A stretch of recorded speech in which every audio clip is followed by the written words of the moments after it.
آپ صلی اللہ علیہ وسلم نے فرمایا اے عائشہ تم میرے سامنے مرتی تو میں تم کو اپنے ہاتھ سے غسل دیتا، اپنے ہاتھ سے تمہاری تجہیز و تکفین کرتا اور تمہارے لیے دعائیں خیر کرتا۔ حضرت عائشہ رضی اللہ تعالیٰ عنہ یہ سن کر بڑے ناز و انداز سے عرض کیا یا رسول اللہ اگر میں مر جاتی تو آپ تو اسی حجرے میں نئی بیوی لا کر رکھ دیتے۔ حضور صلی اللہ علیہ وسلم نے جب حضرت عائشہ کا یہ جواب سنا تو خوب مسکرائے۔ تو یہ مسکراہٹیں حضور صلی اللہ علیہ وسلم کی۔ اسی طرح ایک چھوٹا سا غزوہ تھا، غزوہ بنو المصطلق جسے کہتے ہیں۔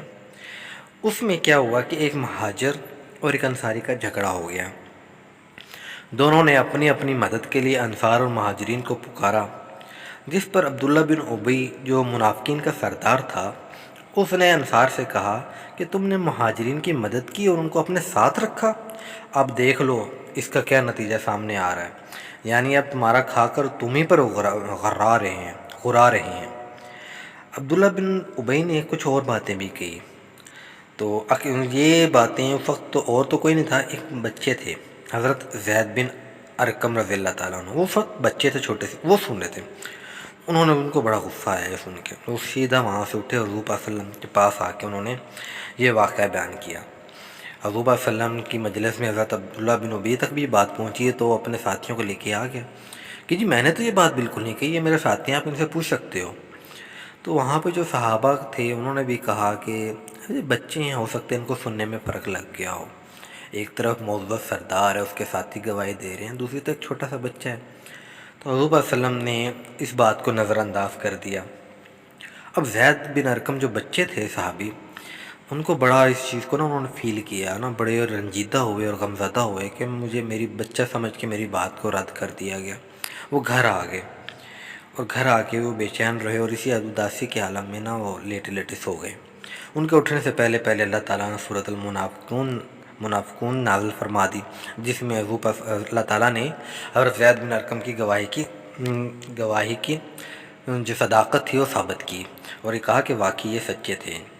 تو حضور صلی اللہ علیہ وسلم کے مجلس میں جب زید بن ارقم حاضر ہوئے تو حضور صلی اللہ علیہ وسلم نے مذاق کے طور پر حضرت زید کے جو کان پکڑے اور کان پکڑ کے فرمایا تم تو کان کے بڑے پکے ہو، کہ یعنی تم تو بڑا تیز سن لیتے ہو، یعنی جو سنا تم نے بالکل ٹھیک سنا تھا۔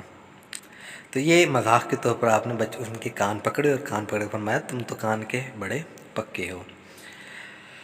حضرت جابر بن سمرہ رضی اللہ تعالیٰ عنہ وہ بیان کرتے ہیں کہ میں 100 سے زیادہ بار حضور صلی اللہ علیہ وسلم کی مجلس میں بیٹھا، صحابہ کرام شعر پڑھتے تھے، دور جاہلیت کی باتوں کا ذکر بھی کرتے تھے، آپ صلی اللہ علیہ وسلم خاموش رہتے تھے، بعض اوقات جب کوئی ہنسی والی بات آتی تھی تو آپ صلی اللہ علیہ وسلم بھی تبسم مسکرایا کرتے تھے۔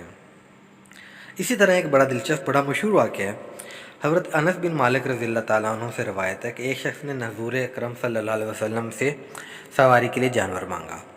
آپ صلی اللہ علیہ وسلم نے مزاحاً فرمایا میں تو تجھے اونٹنی کا بچہ دوں گا۔ وہ شخص عرض کرنے لگا اے اللہ کے رسول کہ میں اونٹنی کے بچے کا کیا کروں گا، مجھے تو سواری کے لیے اونٹ چاہیے۔ تو آپ صلی اللہ علیہ وسلم نے مسکراتے ہوئے فرمایا کیا اونٹنیوں کے بچے نہیں ہوتے، یعنی ہر اونٹ جو ہے جس پہ تم نے سواری بھی کرنی ہے وہ بھی تو کسی اونٹنی کا بچہ ہی ہے۔ تو یہ مذاق میں بھی حضور صلی اللہ علیہ وسلم جھوٹ نہیں بولتے تھے، سچ کو لے کے مذاق کرتے تھے۔ تو اسی طرح حضرت انس بن مالک رضی اللہ تعالیٰ عنہ کا ایک اور بات فرماتے ہیں کہ نبی کریم صلی اللہ علیہ وآلہ وسلم نے ان سے فرمایا اے دو کانوں والے، تو یہ حضرت انس کو فرمایا دو کانوں والے۔ اسی طرح حضرت ابو ہریرہ رضی اللہ تعالیٰ عنہ جن کا اصل نام حضرت عبد الرحمن تھا، وہ ایک دفعہ بلیوں سے پیار کر رہے تھے، تو آپ صلی اللہ علیہ وسلم کو دیکھ کے فرمایا اے ابو ہریرہ، جس کا مطلب ہے کہ بلیوں والے۔ تو اسی طرح حضرت علی رضی اللہ تعالیٰ عنہ کے بارے میں ہے کہ ان کو آپ نے فرمایا اے ابو تراب، یہ ایک مزاحن اور ایک تکلف اور ایک کس طرح کہتے ہیں نا پیار سے، جیسے دوست کو بلاتے ہیں اور وہ کہتے ہیں یار ادھر آ جاؤ، یا ان کو ایک نک نیم دے دیتے ہیں پیار سے۔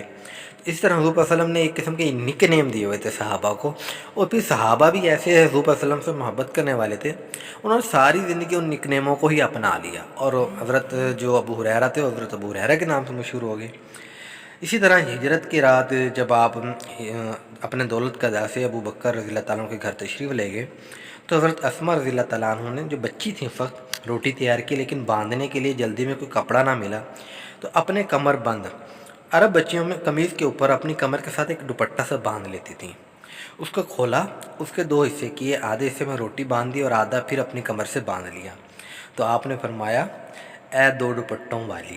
تو یعنی ان کو اسی طرح حضور وسلم پیار سے بچوں کو اور بڑوں کو ایک پیار سے لقب کے طور پہ بلاتے تھے۔ ایک انصاریہ صحابی آپ صلی اللہ علیہ وسلم کی خدمت میں حاضر ہوئی اور آپ صلی اللہ علیہ وسلم سے فرمایا جا جلدی سے اپنے خاوند کے پاس جا، اس کی آنکھوں میں تو سفیدی ہے۔ وہ ایک دم گھبرا کر اٹھی اور اپنے خاوند کے پاس پہنچی تو خاوند نے پوچھا کیا ہوا، کیوں اتنی جلدی میں ہو، کیا مصیبت آ گئی؟ تو انہوں نے اس طرح گھبرا کر دوڑی کیوں چلی آئی؟ اس نے کہا حضور پاک صلی اللہ علیہ وسلم نے خبر دی ہے کہ تمہاری آنکھوں میں سفیدی ہے۔ اس نے کہا ٹھیک ہو تو کہا ہے انہوں نے، مگر سیاہی بھی تو ہے۔ تب انہیں اندازہ ہوا کہ حضور صلی اللہ علیہ وسلم نے مذاق کیا تھا اور ہنس کر پھر وہ خوش ہوئی صحابیہ اور فخر محسوس کیا کہ اللہ کے رسول نے ان کے ساتھ اس طرح کا مذاق کیا۔ سیدنا انس رضی اللہ تعالیٰ عنہ سے ایک اور روایت ہے، ان میں حضور پاک صلی اللہ علیہ وسلم کے پاس ایک بوڑھی عورت آئی، انہوں نے کہا کہ حضور پاک صلی اللہ علیہ وسلم دعا کریں کہ میں جنت میں چلی جاؤں۔ تو حضور پاک صلی اللہ علیہ وسلم نے فرمایا کہ بوڑھی عورتیں تو جنت میں جائیں گی نہیں۔ تو وہ بوڑھی عورت رونے لگی۔ تو آپ صلی اللہ علیہ وسلم نے فرمایا کہ بوڑھی عورت جنت میں نہیں جائے گی، بلکہ وہ بوڑھی عورت جوان ہو کر جنت میں جائے گی، اس لیے جنت میں کوئی بوڑھی تو جائے گی نہیں۔ تو حضور پاک صلی اللہ علیہ وسلم کے بعد جو صحابہ تھے وہ بھی مذاق آپس میں ایک دوسرے کے ساتھ کیا کرتے تھے۔ جیسے ایک دفعہ حضرت ابو بکر صدیق، فاروق اعظم اور حضرت علی المرتضیٰ رضی اللہ تعالیٰ عنہم اجمعین ایک دوسرے کے گلے میں ہاتھ ڈالے اس طرح چلے جائیں، جیسے ایک دوست جو ہیں دوستوں کے کمر میں، باہوں میں یا گردن میں بازو ڈال کے چلتے ہیں، تو اس طرح تینوں چلے جا رہے تھے۔ اب حضرت علی رضی اللہ تعالیٰ عنہ کا جو قد مبارک تھا وہ حضرت ابو بکر اور حضرت عمر سے تھوڑا کم تھا، یعنی ان دونوں کی تھوڑا کم قد تھا، ان کا نسبتاً کم تھا۔ تو حضرت عمر رضی اللہ تعالیٰ عنہ نے مذاقاً کہا کہ علی ہم دونوں کے بیچ میں ایسے ہو جیسے لنا کے درمیان نون ہے، یعنی لنا کے ایک طرف کا لام اور دوسری طرف کا الف دونوں لمبے ہیں اور درمیان میں نون جو ہے وہ پستہ قد ہے۔ تو اس طرح ہم دونوں لمبے ہیں اور تم دونوں درمیان میں چھوٹے ہو۔ تو اس پر حضرت علی نے برجستہ جواب دیا کہ اگر میں تمہارے درمیان نہ ہوتا تو تم لا ہو جاتے، یعنی کچھ بھی نہ، میرے بغیر تم کچھ بھی نہ ہوتے، کیونکہ لنا کے بیچ میں سے نون کو ہٹا دیا جائے تو لا رہ جاتا ہے، یعنی کچھ بھی نہ۔ یہ حضرت علی کی مزاحن جواب تو اور حاضر جواب بھی تھی۔ تو حضور ایک اور روایت میں آپ صلی اللہ علیہ وسلم نے ارشاد فرمایا کہ بندہ ایسی بات کر جاتا ہے کہ جس سے اپنے ساتھ بیٹھے لوگوں کو ہنسا سکے، اور اس بات کی وجہ سے جہنم میں اتنا دور جا گرتا ہے جیسا کہ دنیا سے ثریا۔ یعنی مذاق بھی کرنا چاہیے، اخلاق اور تہذیب کے دائرے میں رہ کر کرنا چاہیے۔ اسی طرح کا ایک اور بڑا زبردست واقعہ ہے کہ ایک تجارت کے لیے حضرت ابوبکر رضی اللہ تعالیٰ عنہ شام میں گئے، تو ان کے ساتھ دو صحابی بھی تھے، ثویبت بن حرملہ بدری صحابی تھے اور سیدنا نعمان رضی اللہ تعالیٰ عنہ، یہ دو صحابی تھے۔ تو وہ کہیں گئے حضرت ابوبکر صدیق، تو پیچھے سے حضرت سیدنا ثویبت جو تھے رضی اللہ تعالیٰ عنہ کھانے کے سامان کے ذمہ دار تھے، تو سیدنا نعمان نے ان سے کہا کہ مجھے کچھ کھانا کھلا دو۔ سیدنا ثویبت نے کہا کہ سیدنا ابو بکر رضی اللہ تعالیٰ عنہ گئے ہوئے ہیں، جب وہ آ جائیں گے تو میں تمہیں کھانا کھلا دوں گا۔ جو سیدنا نعمان تھے نا، ان کی طبیعت میں ہنسی اور مذاق بہت زیادہ تھے، یعنی بہت زیادہ ہنسی مذاق کرنے والے تھے۔ انہوں نے کیا وہاں سے نا کچھ تھوڑی سی دور ہی ان کے پاس نا کچھ لوگ اپنے جانور بیچنے کے لیے لے کر آئے ہوئے تھے۔ سیدنا نعمان ان کے پاس گئے اور ان لوگوں سے کہنے لگے کہ میرے پاس ایک نا چست و طاقتور عربی غلام ہے، تم لوگ اسے خرید لو گے؟ ان لوگوں کہ ہاں بہت اچھا، ہم خرید لیں گے۔ سیدنا نعمان نے کہا کہ اچھا نا ایک چھوٹی سی بات بتا دوں کہ وہ ذرا نا باتونی ہے، اور شاید وہ یہ بھی کہے کہ میں آزاد ہوں، مگر تم اس کے کہنے کی وجہ سے اسے چھوڑ نہ دینا اور اس کو لے جانا اپنے ساتھ ہی، تو پھر رہنے دو، یہ سودا مت کرو، میرے غلام کو نہ بگاڑو۔ انہوں نے کہا نہیں ہم اسے خریدیں گے، آپ اسے لے کے ہم اسے نہیں چھوڑیں گے، بالکل پکڑ لیں گے۔ چنانچہ ان لوگوں نے کیا 10 جوان اونٹنیوں کے بدلے سیدنا ان کا سودا طے ہو گیا۔ اب سیدنا نعمان واپس آئے، اونٹنیاں لے آئے، ان لوگوں کو بھی ساتھ لے آئے اور آ کر ان لوگوں سے کہا یہ رہا تمہارا وہ غلام، اسے لے لو۔ اب سامنے سیدنا ثویبت رضی اللہ تعالیٰ عنہ تھے۔ جب یہ لوگ سیدنا ثویبت رضی اللہ تعالیٰ عنہ کو پکڑنے لگے تو انہوں نے کہا کہ یہ سیدنا نعمان غلط کہہ رہے ہیں، بھائی میں تو آزاد آدمی ہوں۔ ان لوگوں نے کہا انہوں نے ہمیں پہلے یہ بات بتا دی تھی کہ تم ضرور یہ بات کہو گے۔ انہوں نے ان کی نہ بانی، ان کے گلے میں رسی ڈال کر ان کو پاڑ کے ساتھ لے گئے۔ اس کے بعد سیدنا ابو بکر رضی اللہ تعالیٰ عنہ واپس آئے۔ جب انہیں سارے قصے کا پتہ چلا تو وہ اور ان کے ساتھی خریدنے والوں کے پاس گئے اور ساری بات ان کو بتائی کہ آپ کے ساتھ اس نے مذاق کیا ہے. تو ان کو ان کی اونٹنیاں واپس کی اور سیدنا صہیبۃ رضی اللہ تعالیٰ عنہ کو واپس لے کر آئے. اور پھر مدینہ واپس آ کر ان حضرات نے نبی کریم صلی اللہ علیہ وسلم کو سارا واقعہ سنایا. تو سارے صحابہ جو مجلس میں موجود تھے وہ سارے ہنسنے لگے اور حضور پاک صلی اللہ علیہ وسلم بھی ان کے ساتھ ہنس پڑے اور یہ سن کے سارا واقعہ سن کر مسکرانے لگے. ان لوگ حضرات کے دل بالکل صاف ستھرے تھے اور حضرت صہیبۃ رضی اللہ تعالیٰ عنہ کو بھی معلوم تھا کہ سیدنا نعمان کی طبیعت میں ہنسی مذاق بہت ہے، اسی لیے انہوں نے بھی اس چیز کا برا نہیں منایا. تو صحابہ کرام آپس میں اس طرح کے مذاق کرتے رہتے تھے، لیکن ان کا جو مزاح ہوتا تھا وہ اخلاق اور تہذیب کے دائرے میں رہ کے ہوتا تھا. حضور پاک صلی اللہ علیہ وسلم نے مذاق کے لیے بھی ایک طریقہ بتایا اور مختلف شرائط بتائی ہیں. کسی مسلمان بھائی کا دل نہ دکھے، کسی کو ڈرایا نہ جائے، کسی کا مذاق نہ اڑایا جائے.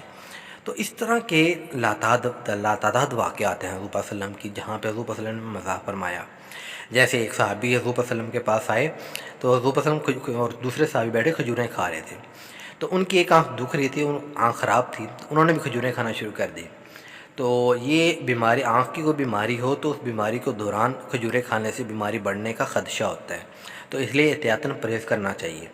تو حضور صلی اللہ علیہ وسلم نے اس صحابی سے فرمایا تمہاری آنکھ دکھ رہی ہے، خراب ہے، تم کھجوریں کھا رہے ہو؟ تو صحابی نے فوراً جواب دیا کہ یا اللہ کے رسول، میری جو آنکھ ٹھیک ہے نا، میں اس آنکھ کی طرف سے کھجوریں کھا رہا ہوں. تو حضور صلی اللہ علیہ وسلم یہ سن کر مسکرا پڑے. تو حضور صلی اللہ علیہ وسلم کے حضرت عائشہ رضی اللہ تعالیٰ عنہ کے ساتھ حضور صلی اللہ علیہ وسلم بہت ہنسی مذاق کرتے تھے. ان کے بہت سارے اس طرح کے لاتعداد واقعات ہیں. یہ چند آپ کے سامنے رکھے ہیں کہ حضور پاک صلی اللہ علیہ وسلم بے شک سنجیدہ طبیعت کے مالک تھے لیکن اعتدال پسند تھے. ہنسی مذاق سنجیدگی ہر چیز کو ساتھ لے کے چلنے والے ایک بہترین انسانیت کے لیے ایک بہترین نمونہ تھے. تو انشاءاللہ آج کی ویڈیو میں اتنا ہی. مزید ایسے واقعات کے ساتھ انشاءاللہ اگلی ویڈیو میں پھر حاضر ہوں گا جہاں پہ حضور صلی اللہ علیہ وسلم کے مزید ایسے واقعات کو بیان کیا جائے گا. تب تک کے لیے اجازت دیجیے. اس چینل کو سبسکرائب کر لیں تاکہ مزید ایسی ویڈیوز آپ تک پہنچتی رہیں. اللہ تعالی ہم سب کو حضور صلی اللہ علیہ وسلم کے فضائل حسنہ پر عمل کرنے کی توفیق عطا فرمائے. جزاک اللہ خیرا کثیرا فی الدنیا والآخرہ.